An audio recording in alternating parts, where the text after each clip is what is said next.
They're somewhere out there right now, scrolling through old photos they swore they deleted. You know this because you can feel it, that strange prickling awareness that comes when someone who vanished is suddenly thinking about you again. Maybe it's been 3 months, maybe it's been a year. The timeline doesn't matter as much as the pattern, and the pattern is always the same. They left with certainty, lived like they'd been released from prison, and now they're quiet in a different way.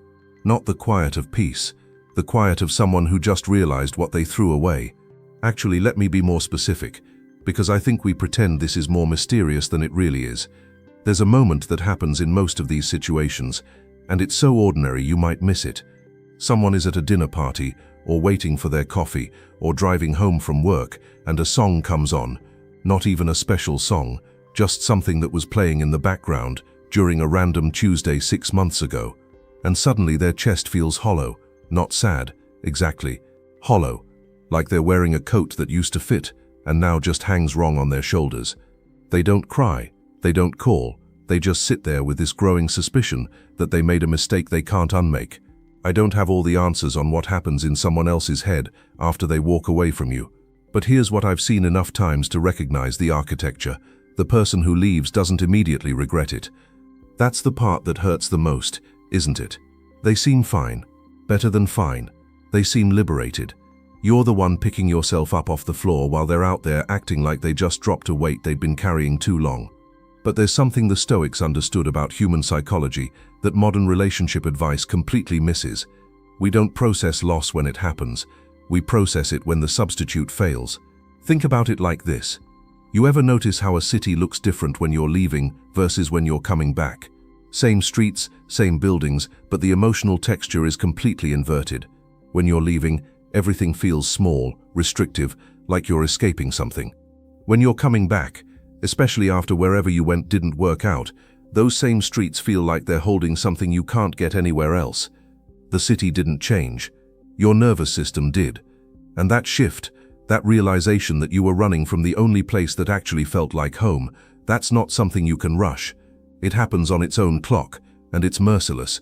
So here's what we're actually doing in this video. We're not talking about how to get them back, because that's not the point, and you probably know that already. We're mapping the interior experience of the person who left, not to give you hope, not to help you strategize, but because understanding what's happening in their head might finally let you stop wondering. And if you're someone who keeps coming back to these ideas, who's trying to build something steadier inside yourself than what other people's decisions can shake, there's more where this comes from, might be worth staying.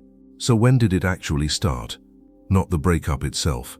The moment before the breakup, when they were still sitting across from you but had already left. There's this thing that happens in the nervous system when someone decides you've become dangerous to them. And I don't mean dangerous like you're actually a threat. I mean dangerous like you represent something their biology can't handle anymore. Closeness, expectation, the possibility that they might have to stay consistent instead of vanishing whenever the pressure builds. You probably saw it in their face, actually. That flash of something that looked almost like disgust, except you hadn't done anything disgusting. You were just existing, maybe asking a reasonable question, maybe just sitting there waiting for them to finish a sentence, and something in them lit up like you'd backed them into a corner. What you were witnessing was their limbic system overriding everything else. The part of the brain that doesn't think, doesn't weigh consequences, just screams one word on repeat: escape. Here's where it gets cruel in a way that's hard to forgive, even when you understand the mechanics. To justify leaving someone who didn't actually hurt you, who was probably trying to love you the best way they knew how, the brain has to perform a kind of surgery on the past. It has to take every moment of intimacy and reframe it as manipulation. Every time you were patient becomes you were controlling. Every time you were present becomes you were suffocating. The cognitive distortion isn't optional. It's structural. Because if they let themselves remember you accurately, as someone who was mostly just steady and there, they'd have to confront the fact that they're running from the exact thing they say they want. And the really brutal part, the part that probably felt personal even though it wasn't, is that their empathy genuinely went offline. Not because they're a sociopath, because the prefrontal cortex, the part that lets you hold someone else's pain alongside your own discomfort, that part shuts down under enough stress. You became a problem to solve, not a person to consider. Which is why they could say things that, 3 months later, they'll replay in their head at 2 in the morning and physically cringe. The words didn't even sound like theirs, because in that moment, they weren't operating from the part of themselves that actually knows you. They were operating from the part that just needed you to stop mattering so they could breathe again. I know this sounds like I'm making excuses for them, and maybe I am a little, but stay with me. There's something Marcus Aurelius kept circling back to in his private notes, this idea that people act from their own constitution, not yours. They're not withholding kindness to punish you, they're just structurally incapable of accessing it when their system is in full retreat, which doesn't mean you have to forgive it, but it does mean you can stop trying to figure out what you did to deserve that version of them, because you didn't meet that version. You met the aftermath of their entire system trying to protect itself from something it mistook for danger. So they left. And in their head, in that moment, it felt like survival. They weren't thinking about 3 months from now, when the relief wears off and the silence starts pressing in. They were just trying to get their breathing back to normal, trying to stop feeling like the walls were closing in. And you, without meaning to, had become the walls, not because of who you were, because of what staying would have required them to confront about themselves, the need to actually be known, the weight of your own presence when you can't just perform your way through it anymore. Some people spend their whole lives running from that, and when they finally stop, when they're too tired to keep sprinting, they look around and realize the one person who could have held the line with them is gone. But we're not there yet. Right now, in their head, they're still convinced they just escaped something, and for a while, it works. That's the part nobody warns you about. They actually do feel better, lighter, like someone just lifted a piano off their chest. They wake up one Saturday and realize they can do whatever they want without checking in, without considering anyone else's feelings, without that low-grade anxiety that maybe they're disappointing someone just by being themselves, and their whole body floods with dopamine, the same chemical you get from cocaine or winning money, and they think, see, this proves it. I was right to leave. Actually, that's not quite accurate. They don't think it. Thinking would require the prefrontal cortex, the part that can hold complexity, that can recognize that relief and rightness aren't the same thing. What happens instead is everything in them relaxes for the first time in months, and the relief is so intense, so physically undeniable, that it feels like truth, like gravity finally working correctly again. You ever notice how we trust our bodies more than our minds? If your shoulders drop and your jaw unclenches, you assume you've made the right choice. You don't stop to consider that your nervous system might just be celebrating the absence of difficulty, not the presence of something better. So they defend it, aggressively. If a friend even hints that maybe they left too fast, maybe they should have tried therapy or just had one honest conversation, they shut it down immediately. Not because they're certain, because they're terrified. There's this thick skin they grow overnight, this iron will to prove that the decision was clean and final and absolutely necessary. They need everyone around them to confirm that they're free now, that they've escaped, because the alternative, the heavy truth they're not ready to touch yet, is that they just traded something rooted for something that feels good in the moment but has no foundation under it. Someone else might show interest. They might go on a date, sleep with someone new, post something online that signals availability, and each time they do, there's this little hit of validation, this sense that they're desirable, that they're not tied down anymore, that the world is full of options. But if you could see inside their head during those moments, you'd notice something strange. They're not actually present. They're performing freedom, trying to convince themselves that this lightness, this absence of weight, is what they were missing all along, not noticing yet that what they're calling freedom is just another word for untethered. Then one night they're sitting alone and their hand reaches for their phone without thinking. Not to text you, just to check if maybe you texted them, which you didn't, because you finally stopped. But they don't feel relieved about that anymore. They feel something else, something bone deep and uncomfortable that they can't quite name yet. The silence they were so desperate for 3 weeks ago suddenly has a different texture. It's not peaceful, it's not restful, it's the kind of quiet that makes you aware of your own breathing, your own heartbeat, the way sound travels differently in an empty room. They'll be watching something on TV, something they used to watch with you, and they'll turn to say something about it before remembering there's no one there, and the comment just dies in their throat. Happens once, they brush it off. Happens 5 times in a day, they start to notice a pattern they don't want to see yet. Because here's the raw honesty of what's actually happening. Their brain is going through withdrawal, not metaphorical withdrawal, Actual neurological withdrawal from the presence of an attachment figure. You were wired into their daily existence for however long you were together, and now their body is trying to function without a component it adapted to need. So they'll pick up their phone to tell you about something random, a thing their coworker said, or a song that came on, and then remember mid-reach that they can't do that anymore.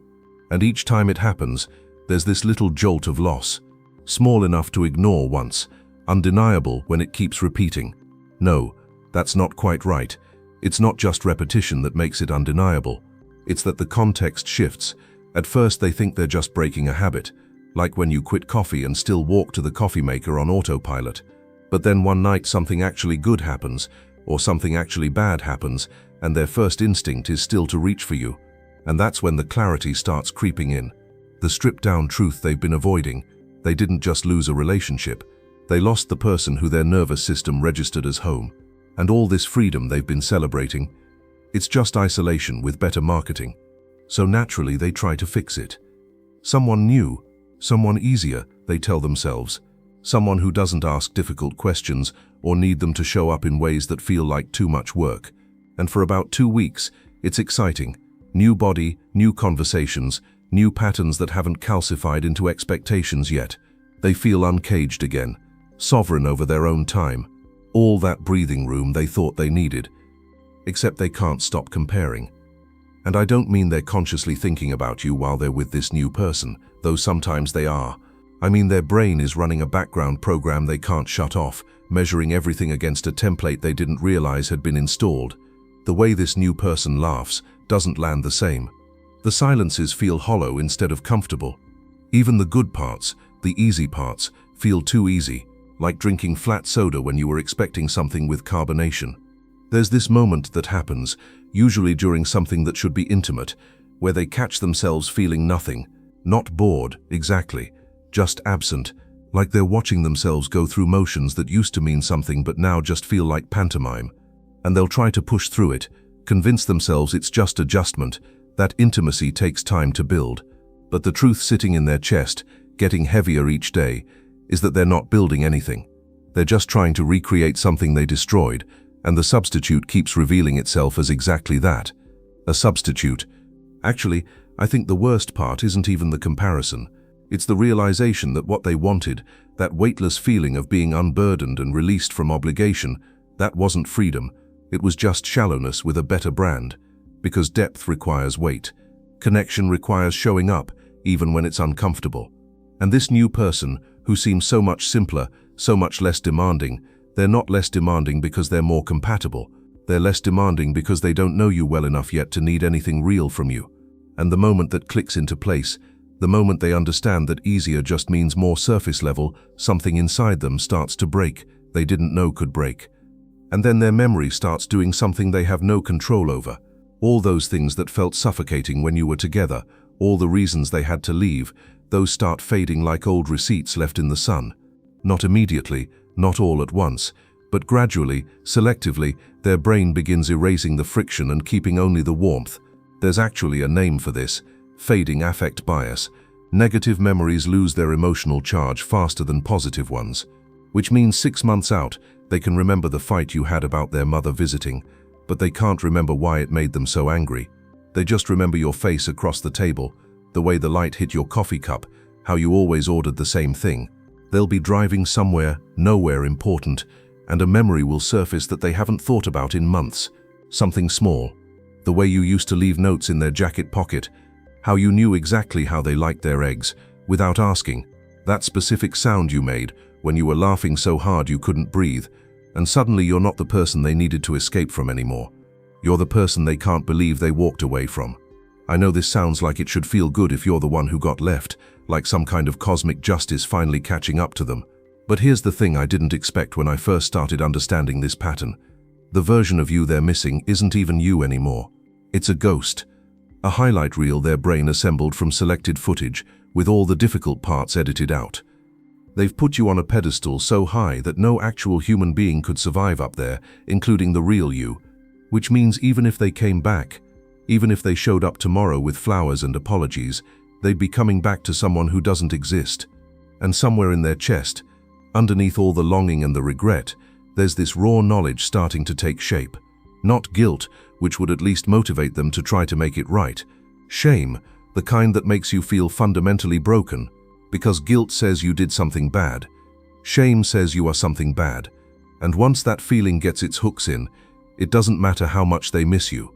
They can't come back, because coming back would require them to face the person who saw them at their worst, who witnessed the cruelty, who knows exactly what they're capable of when they're scared. And that level of vulnerability, that stripped-down honesty, that's more terrifying than spending the rest of their life wondering what if. Sometimes it happens on a Wednesday. They're at the grocery store, standing in the cereal aisle, and they pick up the box you always bought without thinking. Just muscle memory. And they stand there holding it like they've forgotten how their own hands work, this ordinary object suddenly carrying the weight of everything they can't take back. Then they put it back on the shelf and keep moving, because what else is there to do? So they write the message, delete it, write it again. Their thumb hovers over send for so long the screen dims. They rehearse what they'd say if you answered, plan out the whole conversation in their head with surgical precision, every word measured and deliberate, but they never actually send it. And if you ask them why, they'd probably say something about respecting your space, about not wanting to disrupt whatever healing you've done, about how reaching out now would be selfish after all this time, which is, if we're being honest, complete bullshit. The real reason they can't reach out has nothing to do with restraint or respect. It's cowardice dressed up in considerate language, because contacting you would require them to risk confirmation of something they suspect but can't quite face yet, that you see them clearly now, that you've had months to think about how they handled things, what they said, what they didn't say, and you've arrived at a conclusion about their character that they're terrified is accurate. Epictetus had this line about how we're not disturbed by things but by our view of things, but I think he missed something. Sometimes we're disturbed by the possibility that someone else's view of us might be more accurate than our own. There's a difference between guilt and shame that most people don't understand until they're drowning in one of them. Guilt is external. It says, I did something wrong, and I can fix it. Guilt motivates repair. You feel guilty, you apologize, you make amends, you move forward. Shame is internal. It says, I am something wrong, and there's no fixing that. It doesn't motivate anything except hiding. And what they're feeling now, late at night when they can't sleep, when they're staring at your name in their contacts wondering if you've blocked them yet, that's not guilt. That's something so thick they can barely breathe through it. They imagine your reaction if they did reach out.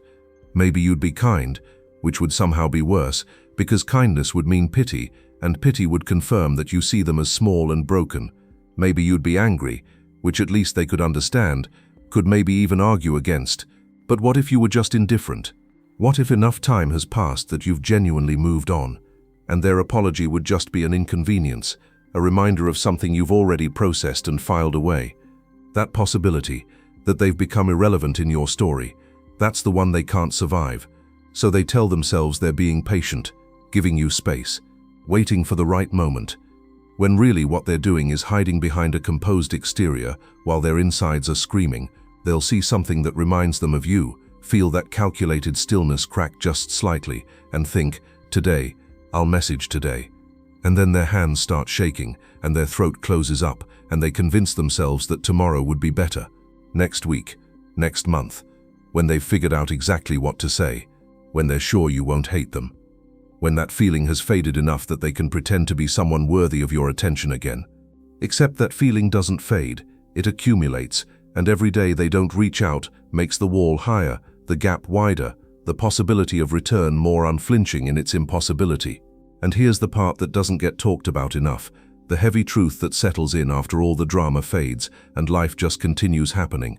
You became the standard, not consciously, not in a way they chose or can undo. Something inside them physically rewired itself around you during all those months or years you were together, laid down patterns that turned you into the template against which everything else gets measured. And now everyone who comes after has to compete with a ghost they can't see and don't understand. Someone new will do something kind, something thoughtful even, and instead of appreciation there's just this flat response in their chest, because you used to do that same thing but somehow it landed different, had more gravity to it. They'll be in bed with someone who checks all the boxes on paper, someone who should be exactly what they want, and the whole time there's this dense silence in their head asking, why doesn't this feel like enough? Actually, Let me be more specific, because I think this is where the real damage lives. It's not that everyone else is worse than you were. It's that their entire system stamped you as the baseline for what connection is supposed to feel like, and now anything less than that registers as a downgrade. Even if the new person is objectively better in some ways, kinder, more stable, more available, doesn't matter. The wiring is already set. You're the depth marker. You're what rooted feels like. And everything else, no matter how good it looks from the outside, feels like living in a house that's just slightly too small. They might go years like this, might even convince themselves they're fine, that they've moved on, that the past is the past. But then one day they'll be sitting across from someone at dinner, someone they're supposed to be falling for, and they'll catch themselves thinking, this person will never know me the way they did. And that thought arrives with such immovable certainty that it takes their breath away. Not because you were perfect, because you were real in a way that apparently only happens once if you're stupid enough to walk away from it. And that realization doesn't come with solutions or second chances. It just sits there, permanent, like scar tissue that aches when the weather changes. So knowing all this, understanding exactly what's happening in their head right now, the neurology of their regret, the architecture of their shame, the permanent way you've been encoded into their system as the thing they'll measure everything against for the rest of their life. Here's what I want you to sit with. Does it actually change anything for you? Because I think we tell ourselves that understanding why someone left will somehow make it hurt less, that mapping their internal experience will give us closure or peace or permission to move on. But what if it doesn't? What if knowing they're suffering now, that they wake up at 3 in the morning with your name in their throat, that every person they meet feels like a photocopy of something original they destroyed? What if all of that is just information that sits in your chest without resolving anything?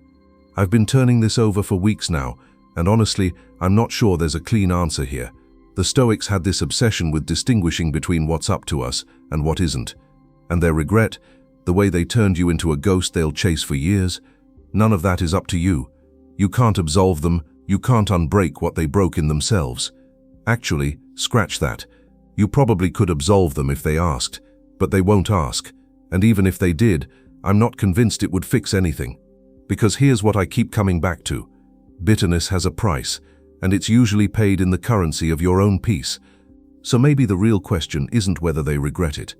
Maybe it's whether you're going to let their regret become another thing you carry.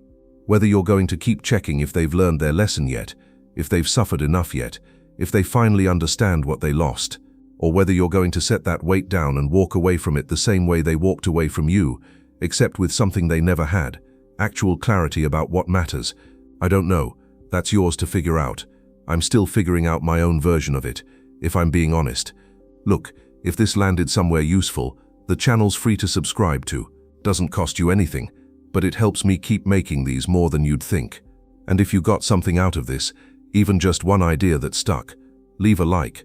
There's a hype thing that pops up right after. Click that too, if you're feeling generous. I'm trying to build something here that actually matters instead of just adding to the noise, and you being here makes that possible. That's it. You know what you know now. What you do with it is entirely yours.